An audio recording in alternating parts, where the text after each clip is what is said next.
Sveiki Vilniaus krepšinio lygos gerbėjai. Tai jau 4. mūsų krepšinio lygos apžvalga šiemet.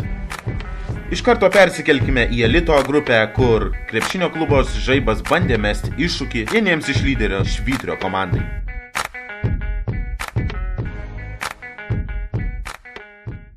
Nors Švyturys ir yra vienas iš elito grupės Vilniaus krepšinio lygos lyderių, Žaibas kaip reikiant kibo į atlapus svečiams. 3 minutės abiems ekipoms taškus pelnė tik po vieną žaidėją. Tai Žygimantas Gurevičius šeimininkų gretose ir Švyturio atstovas Tomas Balčiūnas. Ekipos žaidė įvairiapusį žaidimą, greitą ir protingą, todėl pirmavo tai viena, tai kita komanda.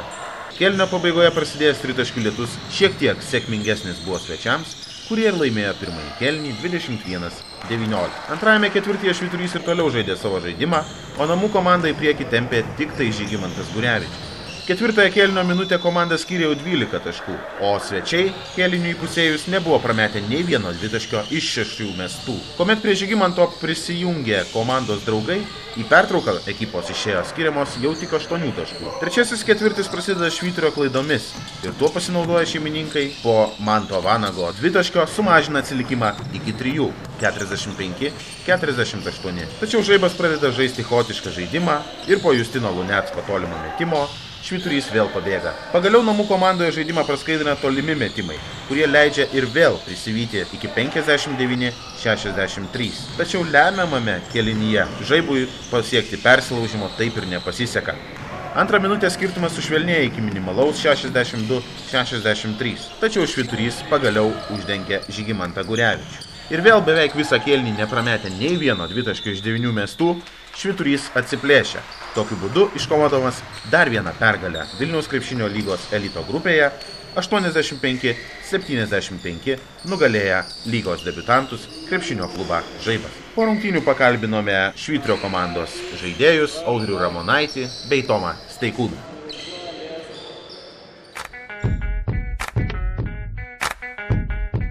Kaip jaučiate suvieniję jėgus į vieną kumštį šiemet ir atstovaujant abudu Švyturiui? Aš labai gerai jaučiausi, kai jis atėjo į mano kumštį.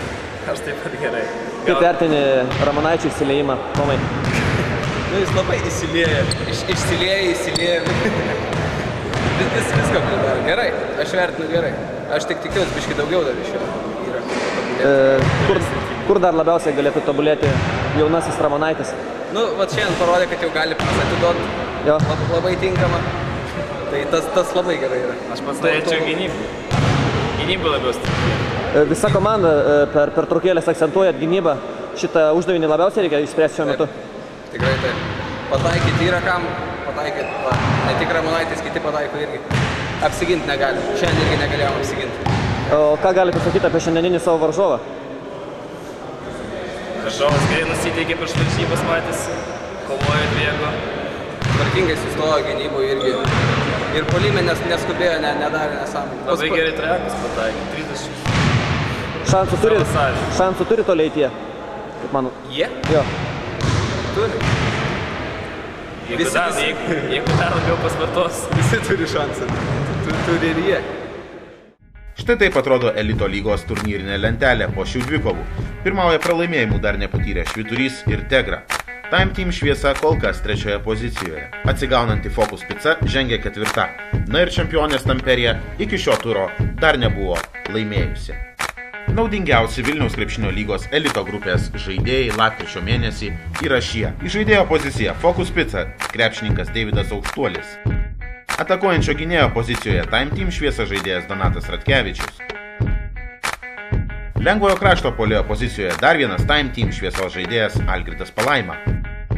Sunkiojo krašto puolėjo pozicijoje Tamperijos monstras Arnas Aniulis. Na ir vidurio puolėjas Edvardas Varpiotas iš Sadolin. Visus šios krepšininkus sveikina Vilniaus krepšinio lyga ir mūsų draugai druskininkų Akvaparkas, kuris kiekvienam krepšininkui įsteigia 2 pakvietimus apsilankyti druskininkuose. Sveikiname! Vilniaus krepšinio lyga ir krepšinio portalas www.basketnews.lt kviečia moksleivius registruotis į naujai prasidedančią Vilniaus mokyklų basketnews.lt taurę. Čempionate gali dalyvauti visi norintys moksleiviai, o ekipą suburti reikia iš vienos pakopos klasių – 5, 6, 8 ir taip toliau. Čempionatas unikalus tuo, jog turnyro metu paaiškės stipriausi Vilniaus miesto 7, 9, 11 ir kiti. Visų jūsų laukia vertingi prizai. Smulkesnė informacija www.vkl.lt.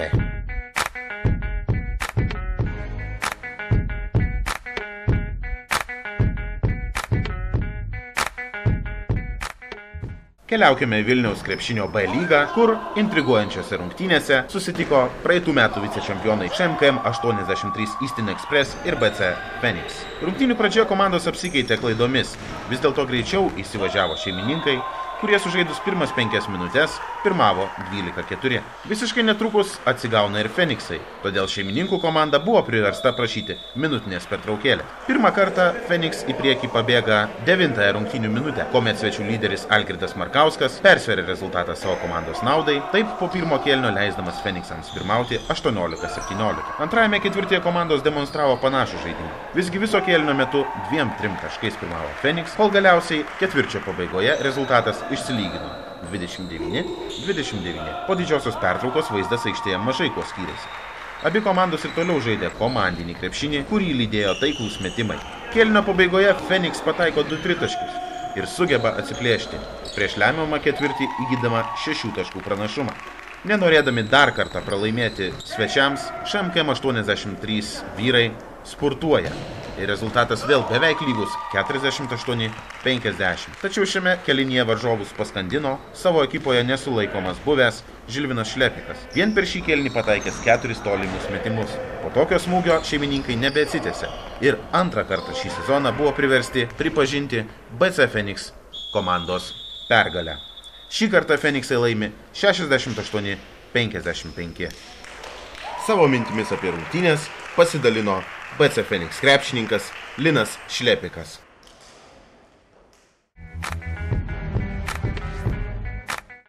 BC Phoenix komanda per paskutinę savaitę jau antrą kartą įveikė ŠMKM 83 komandą.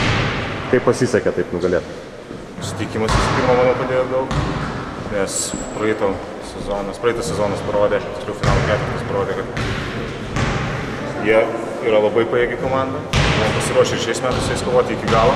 Pirmose varžybose, kiek supratau, nesusirinko jų daugumą. Rezultatas gal tiek nespindi, tiek tikrovės. Šiandieną surinko praktiškai, gal vieną kitą trūką irgi žaidė, bet jis tikrai pasistiprinę ir vėl pavyko laimėti.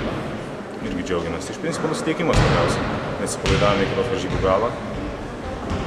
Ko pasakoja, išpešėm tą sunkią pergalę. Buvo tikrai labai sunku, įkrito porą sėkmingų metimų, jiems gal ne taip pasisekė. Turnyrinėje lentelėje kylate dabar į viršų. Ar yra tikslas pasiekti ketvirtuką po pirmo etapo? Taip, bandysime kiek įmanoma atlošti tai, ką pralošėme sezono pradžioje. Vėlgi, kad sezoną pradėjome vangiai, kaip dažniausiai BC Phoenix būna, po to įsibėgėjame. Dar vis guodžiamės to, kad nepavyksta surinkti pajėgiausios sudėties. Trūksta Edgaro Kurdikovo, kuris grįžo, turėtų prisijungti, turime traumuotą Paulių. Iš principo žaidžiame be centrų. Tai irgi yra sunku. Jiems grįžus, manau, realu pakankamai pakliūti į ketvirtuką, kuris turime dar kelias varžybos, kur tikrai galime laimėti, nes pralašėme tik po kelis taškus, po irgi įnirtingos kovos ir irgi susirinkę 6. Tai optimizmo yra, žiūrėsime, kaip iš tikrųjų gausis. Tai galima sakyti, kad geriausia Phoenixų forma šiemet dar priešakis. Tai tikrai, be abejo, jeigu kažkokių nenumatytų traumų neatsitiks, kaip atsitinka mums kiekvieną sezoną, manau, dar yra kur tobulėti ir tikrai galime žaisti geriau. Dėkui. Dėkui Jums. Vilniaus krepšinio B lygoje turnyrinės lentelės atrodo taip. A pogrupyje visiška painiava. BC Versus, Čianča, Valsva, Phoenix ir ŠMKM 83 visos komandos greta. Tuo tarpu B grupėje vienvaldė lyderė SKM Agotos Greičia. Dėl antros pozicijos kaunasi VSC Medžio Centras ir Patriotai Limoliuks. Taip pat labai didelė painiava ir C grupėje, kur pirmauja net 3 komandos. SPA kažkur matyti ir Champion greičiausiai kausis dėl 4 pozicijos. Naudingiausi Vilniaus krepšinio B lygos lapkričio krepšininkai yra šie. Įžaidėjas Linas Valatkevičius, SK Meškos. Atakuojantis gynėjas Algirdas Macijauskas, Patriotai Limoliuks. Lengvasis krašto puolėjas Dainius Novickas, BC kažkur matyti.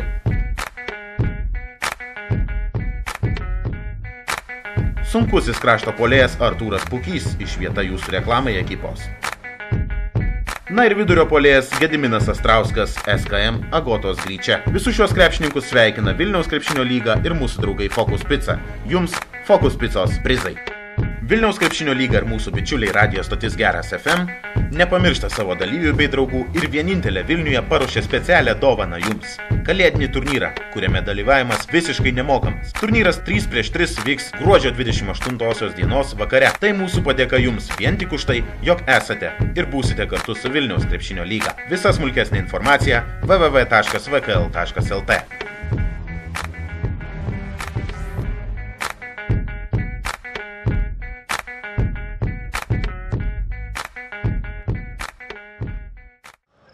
Kelkimės į Vilniaus krepšinio C lygą Diremtos taurę, kur vienų iš lygos outsiderių akistatoje Fabriko susitiko su Antrų ekipa. Rungtynes sėkmingiau pradėjo Fabriko krepšininkai, pelnydami 7 taškus be atsako. Tačiau Antri aktyviau kovodami dėl atšokusių kamuolių, bei puikiai pataikydami tritaškius, įmetę net 3 iš 4 pirmųjų mestų, kantriai artėjo prie varžovų, kol galų gale persverė rezultatą ir savo naudai. Po pirmųjų 10 minučių Antri pirmavo 22-21. Antrąjį ketvirtį taip pat Antri atidaro Pauliaus Papreckio tritaškį, kuris galiausiai tarsi perpildo Fabriko kantrybės taurę. Šeimininkai susitelkia gynyboje, pradeda aktyviau rinkti kamuolius po lenta ir jau netrukus inicijuoja spurtą. 11-2. Sutrikę Antri prašo minutinės pertraukėlės ir šiek tiek atsikvėpę išlygina žaidimą. O kėlinį užbaigia Kęstučio Grambos 2 taškai ir taikli bauda, mažinantį atsilikimą iki 2 taškų mačui pusėjus 36-34. Trečiojo kėlinio pradžioje šeimininkai jau atrodo gerokai šviežesni už vos 5 susirinkusius krepšininkus iš Antrų ekipos. Fabriko puikiai sekasi apsiginti ir pataikyti iš įvairių padėčių, todėl 10 taškų deficitas 24 rungtynių minutę Antrus siunčia dar 1 minutės pertraukėliai. Jos metu kitoje aikštės pusėje Vitold Lipnevič ragina savo komandą, kad šį kėlinį reikia susikrauti bent 15 taškų pranašumą. Tačiau tolesnė rungtynių eiga parodo, kad tokie lūkesčiai buvo su kaupu viršyti. Visiškas dominavimas trečiajame ketvirtyje leidžia Fabriko atitrūkti jau net 30 taškų atstumu 69-39.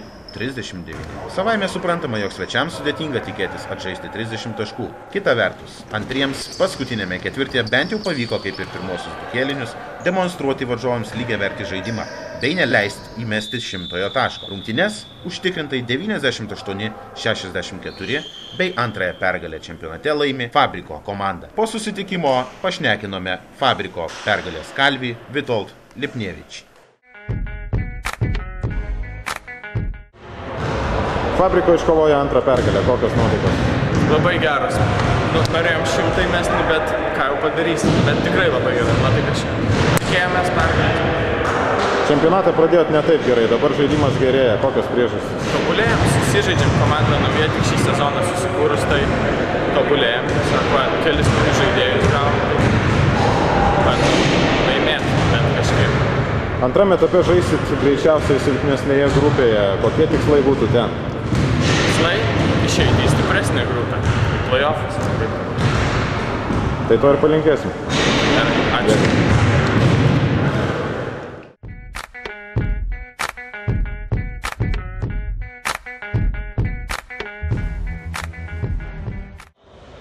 Labai atkakliai dvikova vyko ir Šarūno Marčiulionio krepšinio akademijos sporto salėje, kuomet pirmąjį kartą šį sezoną susitiko šeimininkai Western Union Transfers ir NK Gaugija. Rungtynės prasidėjo greitu Gaugijos spurtu. Pirmasias 5 kėlinio minutės jie neleido varžovams pelnyti nė taško, o patys taikliai atakuodami Western Union Transfers krepšį spurtavo net 12-0. Abiejų komandų žaidimas buvo paremtas ilgomis atakomis ir itin daug daromų klaidų. Nors aikštelėje buvo nemažai veiksmo, tačiau po pirmo kėlinio rezultatas ganėtinai mažas. 14-9 pirmavo Gaugija. Prasidėjus antrajam ketvirčiui Western Union Transfers pradeda geriau gintis ir beveik 3 minutės neleidžia svečiams pelnyti taškų. Puikiausias to įrodymas, kuomet likus žaisti 3 minutės, rezultatas tampa lygus 23-23. Tiesa, ketvirčio pabaigoje visgi 1 tašku į priekį dar pabėga Gaugija ir pirmauja 27-26. Po ilgosios pertraukos į aikštelę grįžusios komandos ir toliau tęsia lenktynės taškas į tašką. Daug netaiklių dvitaškių ir tritaškių, provokuojama nedaug pražangų, todėl ir vėl kėlinys nerezultatyvus. Tiesa, jo pabaigoje Western Union Transfers spurtuoja ir šis spurtas leidžia prieš lemiamą ketvirtį pirmauti jau 7 taškais. Visas įdomumas prasidėjo ketvirtajame kėlinyje, kuomet ir vėl spurtavosi Gaudija nesiruošė pasiduoti. Likus mažiau nei minutei iki ketvirto kėlinio pabaigos, rezultatas lygus 49-49. Lemiamų momentų nesugeba pataikyti nei viena ekipa, todėl žaidimas pratęsiamas dar 5 minutėms. Papildomo laiko metu abi ekipos skuba, tačiau išsaugoja daugiau jėgų ir noro nugalėti, Western Union Transfers ir vėl spurtuoja, kol galiausiai paskutinėmis sekundėmis ekipos legionieriaus Mario Martinez Escarti tritaškio metimo dėka šeimininkai švenčia pirmąją pergalę čempionate 59-54. Netrukus sekusią antrojo rato dvikovą taip pat laimėjo Western Union Transfers, tačiau apie tai jau kitoje laidoje. Po susitikimo pakalbinome džiaugsmingai nusiteikusi šeimininkų krepšininką Andrejų Dzevetnikovą.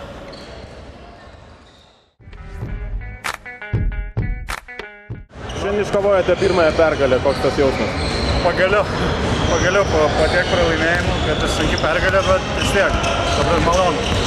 Tikėkime, kad ne paskutinė, dar turim 6 varžybas, man atrodo, tai dar tikiuosi dar bus pergalė. Kas šiandien nulėmė tai, jog po pratęsimo sugebėjot laimėti?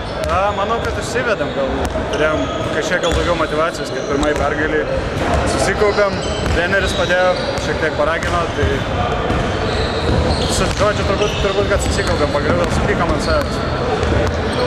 Kamuolys apvalus, ar čia paskutinė Westernų pergalės šiemet, ar ne? Tikrai ne. Galim pažadėti? Jo, būtinai. Dėkui. Tuo tarpu VRM sporto rūmuose labai svarbioje B pogrupio akistatoje susitiko šeimininkai BC Jamam ir Bialystoko universiteto atstovybė Vilniuje. Abidvi komandos labai atkakliai kaunasi dėl 3 pozicijos pogrupyje, todėl pergalė tarpusavio rungtynėse buvo beveik aukso kainos. Savaime suprantama, jog todėl nuo pat pirmojo kėlinio viena kitai ekipos kibo į atlapus. BC Jamam netgi pasikvietė mini orkestrėlį, kuris būgno pagalba nuolat užvedė šeimininkus. Gaila, kad šis palaikymas ekipai nepadėjo švęsti pergalės. Po pirmojo kėlinio Jamam pralaimėjo kol kas tik 1 tašku, tačiau juo toliau, juo labiau skirtumas didėjo. Jamam gretose solidžiai rungtyniavo tik tai Juozas Simuntis, pelnęs daugiau negu 20 taškų, bei Ramūnas Puodžius įmetęs 11, tačiau surinkęs neigiamą naudingumo balą. Visi kiti krepšininkai nesugebėjo prisidėti dviženklę taškų sumą, todėl kautis prieš jaunus, greitus ir atletiškus UVB krepšininkus buvo nepaprastai sudėtinga. Jau įprastiniai svečių lyderiai Viktoras Azarkovas ir Nikolajus Majevskis terorizavo šeimininkus, vienas pelnydamas taškus, kitas rinkdamas begalę kamuolių po Jamam krepšiu. Vien Nikolajus atkovojo 24, tai yra daugiau negu pusę savo komandos rezultato. Rungtynėms įpusėjus skirtumas jau šoktelėjo iki 7 taškų ir nors Jamam stengiasi nepasiduoti, šį kartą papūsti prieš vėją buvo labai sudėtinga. Galutinis spurtas ketvirtajame kėlinyje nepaliko Jamam jokių galimybių švęsti pergalės, o rungtynes užtikrintai 83-63 laimėjo UVB. Šis laimėjimas ekipai suteikia gerokai daugiau šansų prastai pradėjus sezoną finišuoti pirmajame trejetuke, tačiau iki jo dar netrumpas kelias. Vilniaus krepšinio C lygos Diremtos taurės turnyrinės lentelės atrodo taip. A pogrupėje pirmauja nepralaimėjęs Vievio Žiedas bei antroji Religija. Dėl 3 pozicijos labai aktyviai kovoja Čiužinių centras ir Akcija krepšinis. B grupėje nesulaikoma BC Biovela Group. Pergalę iškovojusi UVB kilstelėjo į 3 poziciją. C pogrupėje Vilniaus VPP su 7 pergalėmis žengia pirma, dėl 2 ir 4 pozicijos visiškai neaišku. D grupėje Litresta Riginio pajėgos vainikuoja turnyrinės lentelės viršų. Skaidiškės ir Reunion United bei SKM 94 kaunasi dėl 3 pozicijos. E grupėje Taurus, JBR ir Omnitel kausis dėl pogrupio nugalėtojo pozicijos. Na, o F grupėje dėl jos jau dabar santykius aiškinasi BC Salininkai, KSP Biržų Alus ir Borga Merkurijus 2. Štai taip atrodo naudingiausio Vilniaus krepšinio C lygos Diremtos taurės lapkričio mėnesio krepšininkų penketukas. Įžaidėjas UVB vyrukas Viktoras Azarkovas. Atakuojančio gynėjo poziciją www.vilniauskrepšinis.eu krepšininkas Valdemar Narkevič. Jau įprastoje MVP pozicijoje gynio pajėgų žaidėjas Lukas Poniškaitis, lengvasis krašto puolėjas. Lygiai taip pat ir sunkiojo krašto puolėjo pozicijoje Vilniaus VPP monstras Povilas Kaminskas. Na ir naudingiausias vidurio puolėjas Vilniaus krepšinio C lygoje Diremtos taurėje Andrei Kovalevskiai, BC Salininkai. Visus šios krepšininkus sveikina ne tik Vilniaus krepšinio lyga, tačiau ir naujieji mūsų bičiuliai Eventum Group, kurius surprizas pasieks jūs jau artimiausiu metu. Naudingiausia lapkričio mėnesio Vilniaus krepšinio lygos visų pajėgumo grupių komanda Švyturys. Šią ekipą sveikina mūsų draugai Focus Pizza, kuri įsteigė specialų prizą 50 litų čekį ekipos krepšininkams savo pizzerijoje. Sveikiname ir kviečiame paragauti skaniausios picos Vilniuje. Pažvelkime į gražiausių užfiksuotų šios laidos epizodų penketuką. 5 pozicija ir fabriko žaidėjas Antanas Gelažauskas.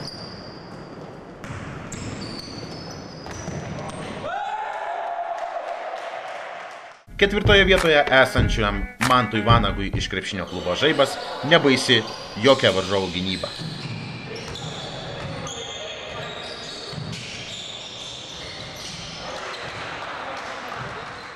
Trečioji pozicija ir UVB žaidėjas Nikolajus Majevskis bei sudėtingas jo dvitaškis metimas.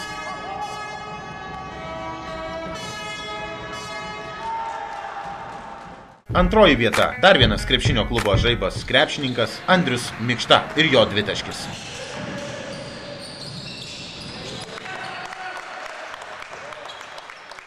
Na ir pirmoje vietoje įspūdingas Roko Kasparavičiaus ir Gedimino Idzelio duetas Sadolin komanda.